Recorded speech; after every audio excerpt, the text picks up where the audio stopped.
Bugun men pensiya yoshidagi fuqarolar uchun juda muhim bo'lgan masalani tushuntirib beraman.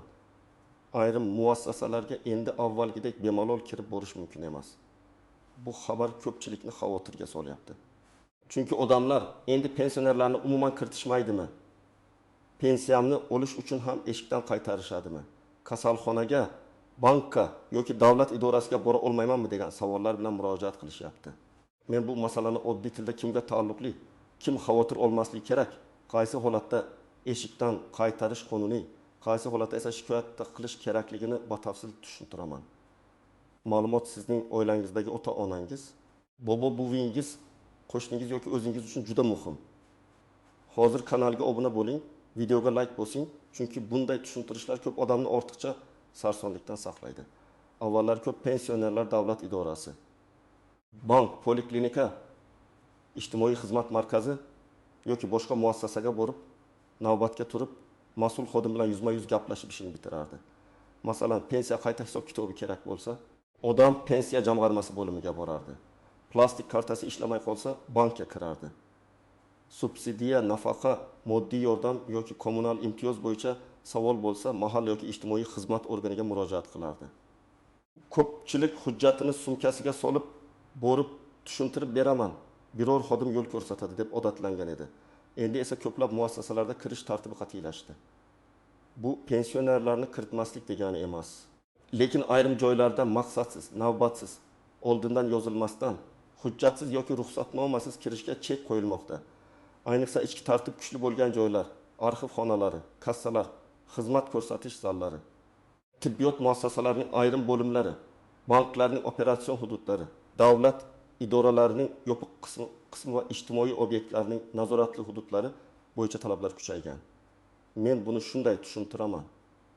Muassasa eshigi hamma uchun ochiq bo'lishi mumkin, lekin ichkaridagi hamma xona ham hamma uchun ochiq emas. Fuqaro xizmat olish huquqiga ega, lekin xizmat ko'rsatish tartibiga ham rioya qilish kerak. Agar xizmat elektron navbat, JAL markaz, mahalla orqali yuborilgan yo'llanma yoki oldindan yozilish asosida bo'lsa, odam shunchaki men pensionerman, meni darrov kiriting deb talab qila olmaydi. Shu bilan birga xodim ham siz pensionersiz, sizga kirish mumkin emas deb umumiy tarzda rad etishga haqli emas. Mana shu farqni yaxshi bilish kerak. Birinchi navbatda oddiy xizmat olish uchun borayotgan pensionerlar qo'rqmasligi kerak. Pensiya olish, bank kartasini almashtirish, shifokor qabuliga kirish, dori-darmon bo'yicha maslahat olish, mahalla bilan bog'liq masalani hal qilish, kommunal to'lovlar bo'yicha ma'lumot olish kabi holatlarda pensioner fuqarolar xizmatdan chetlatilmaydi.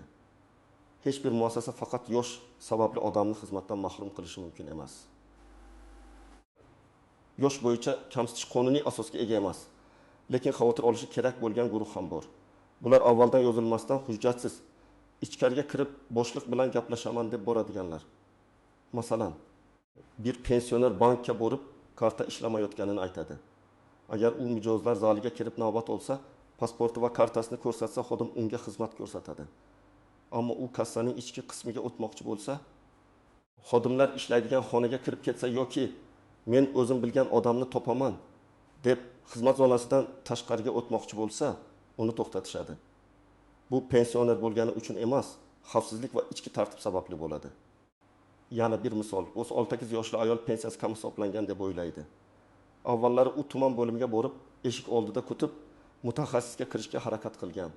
Hozir esa ko'p joylarda murojaat yozma shaklda, elektron tizim orqali yoki qabul kuni bo'yicha ko'riladi. Agar u pasport, pensiya guvohnomasi, mehnat daftarchasi nusxasi, ish staji bo'yicha arxiv ma'lumotnomasi va ariza bilan borsa, masalasi ko'rib chiqiladi. Lekin menda hech qanday hujjat yo'q. Ichkariga kirib kimdir bilan gaplashaman desa, uni xizmat zalidan nariga o'tkazmasliklari mumkin. Tibbiyot muassasalarida ham shunday. Poliklinikaga, shifokor qabuliga borish mumkin. Lekin shifoxonaning reanimatsiya bo'limi, operatsiya bloki, yuqumli kasalliklar bo'limi yoki laboratoriyaning ichki hududiga bemalol kirish mumkin emas. Masalan, sen yetim 2 yoshli ota nabirasini ko'rgani shifoxonaga keladi. Agar tashrif vaqti belgilangan bo'lsa, himoya qoidalari bajarilsa, shaxsini tasdiqlasa, kirishi mumkin. Ammo shifokorlar hozir kirish mumkin emas, bemor muolajada, bo'lim yopiq, sanitariya talabi bor desa. Bu taqiq yoshga qarab emas, tibbiy xavfsizlikka qarab qo'yiladi. Buni to'g'ri tushunish kerak. İjtimoiy yordam masalasida ham nozik jihatlar bor. Masalan, 65 yoshli fuqaro uy-joy ta'miri uchun yordam. Doğru xarajati uchun moddiy ko'mak yoki yolg'iz keksalar ro'yxatiga kiritilishni so'raydi. Bunday xizmatlar ko'pincha mahalla ijtimoiy xodim, tuman bo'limi va elektron bazalar orqali tekshiriladi. Fuqaro idoraga kirib, menga darhol pul bering desa, bu amalga oshmaydi. Uning daromadi, oilaviy ahvoli, birga yashovchilar soni, mulki, sog'lig'i va haqiqatda yordamga muhtojligi o'rganiladi. Agar mezonlarga mos kelsa, yordam beriladi. Mos kelmasa, rad javobi yozma berilishi kerak. Men ko'p uchratadigan holat, odam rad javobini tartibda emas, haqorat deb qabul qiladi. Aslida ikki xil vaziyat bor. Birinchisi, xodim tartibni tushuntiradi. Siz oldin ariza yozing, mana bu hujjatlarni olib keling. Qabul kuni falon kuni. Bu qonuniy jarayon. Ikkinchisi, xodim qo'pol muomala qiladi. Pensionerlar kelavermanglar, sizlarga kirish yo'q. Sizning ishingizni ko'rmaymiz. Boring, internetdan qiling deb yordam bermaydi. Mana bu holatda fuqaro jim turmasligi kerak, chunki xizmat ko'rsatishdan asossiz bosh tortish mumkin emas. Rag'amli xizmatlar masalasida ham alohida to'xtalaman. Hozir ko'p xizmatlar elektron shaklga o'tyapti. Bu yaxshi tomoni bilan navbatni kamaytiradi, korrupsiyani qisqartiradi, hujjat yo'qolishini oldini oladi, lekin keksalar uchun qiyinchilik tug'diradi. Ittim yoshli odam ilova yuklab olishni, parol tiklashni, elektron imzo ishlatishni bilmasligi mumkin. Bu uning aybi emas. Shuning uchun men har doim aytaman, agar xizmat faqat elektron bo'lsa ham muassasa keksaga yo'l ko'rsatishi, maslahat berishi yoki yaqin qarindoshi orqali rasmiylashtirish tartibini tushuntirish kerak. Bilmasangiz, ketavering degan yondashuv to'g'ri emas. Hayotiy misol keltiraman. 66 yoshli erkak kommunal to'lovdan qarzdorlik chiqib qolganini biladi. U idoraga boradi. Oldin xodim stoli oldiga kirib, kvitansiyalarni ko'rsatib, joyida aniqlashtirardi. Hozir esa unga mijozlar oynasi, yagona raqam, shaxsiy kabinet yoki ariza berish tartibi ko'rsatiladi. Agar uning qo'lida pasport, abonent raqami, oxirgi to'lov cheklari bo'lsa, masala tezroq hal bo'ladi. Agar hech narsa olib bormasa, xodim tizimdan topolmasligi yoki qo'shimcha tekshiruvga yuborishi mumkin. Bu holatda odam meni kiritishmadi deb emas, men hujjatlarni to'liq tayyorlamagan ekanman deb xulosa qilish kerak. Yana bir misol. 55 yoshli onaxon bankka borib, o'g'lining kreditini so'ramoqchi bo'ladi. Bank xodimi unga ma'lumot bermaydi. Onaxon, men onasiman, nega aytmaysan deb ranjiydi. Lekin bank siri degan tushuncha bor. Kredit kimning nomida bo'lsa, ma'lumot o'sha shaxsga yoki notarial ishonchnomasi bor vakilga beriladi. Pensioner bo'lish, ota-ona bo'lish yoki qarindosh bo'lish bank sirini ochishga asos bo'lmaydi.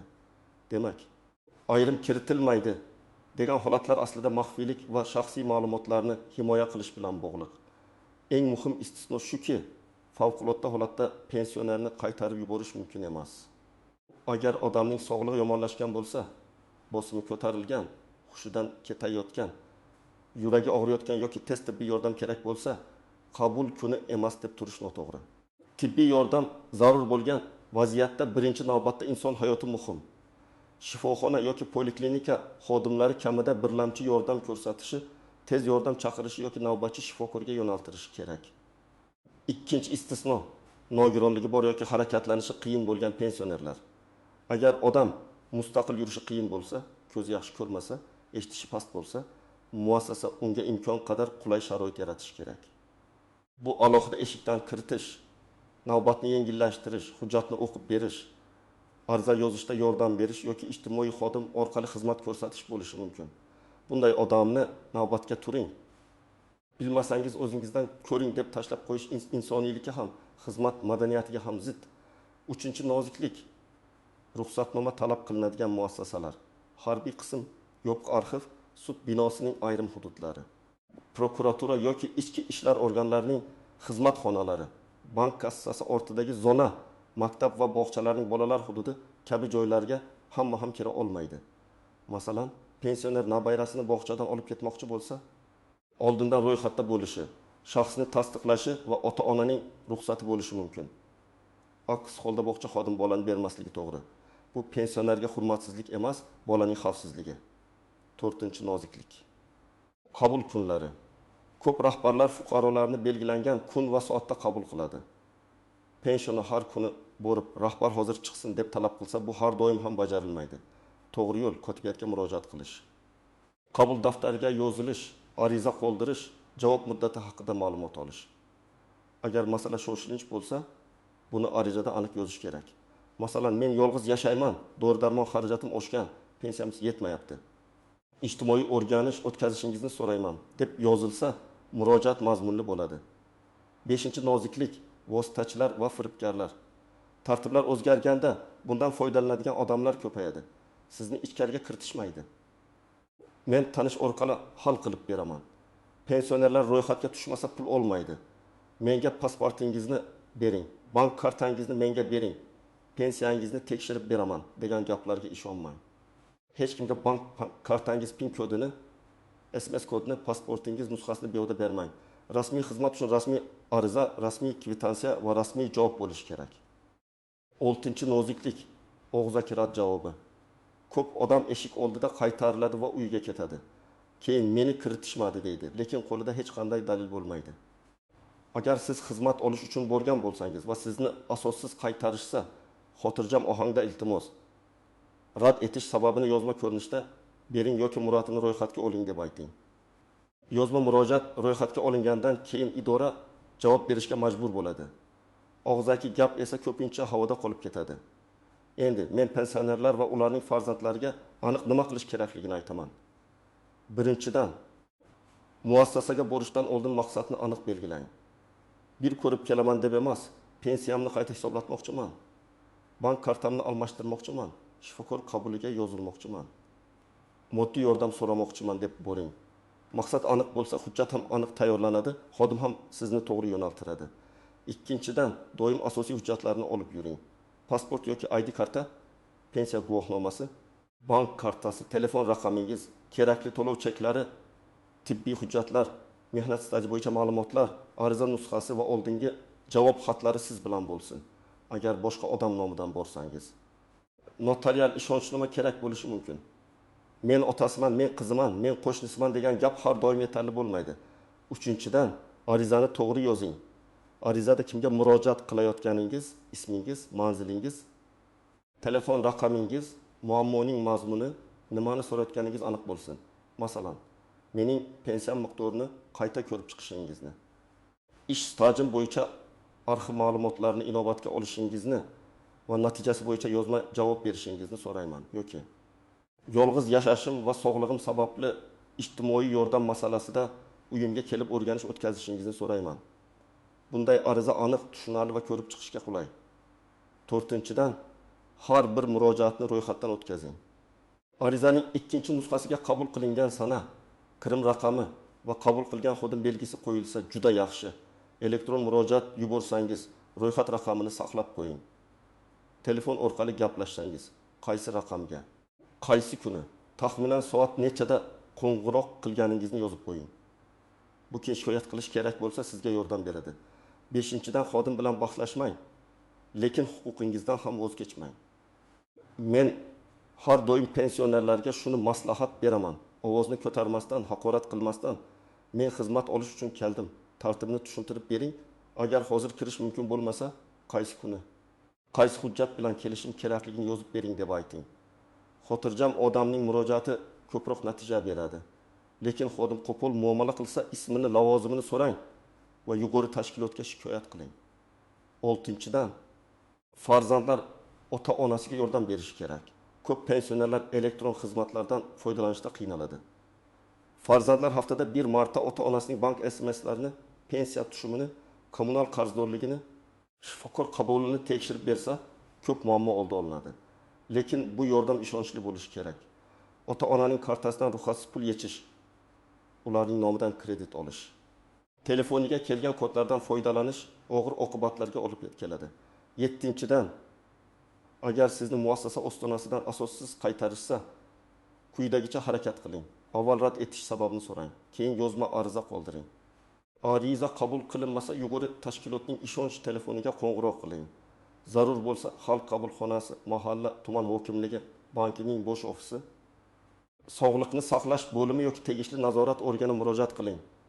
Murojaatda hissiyot emas, fakt yozing.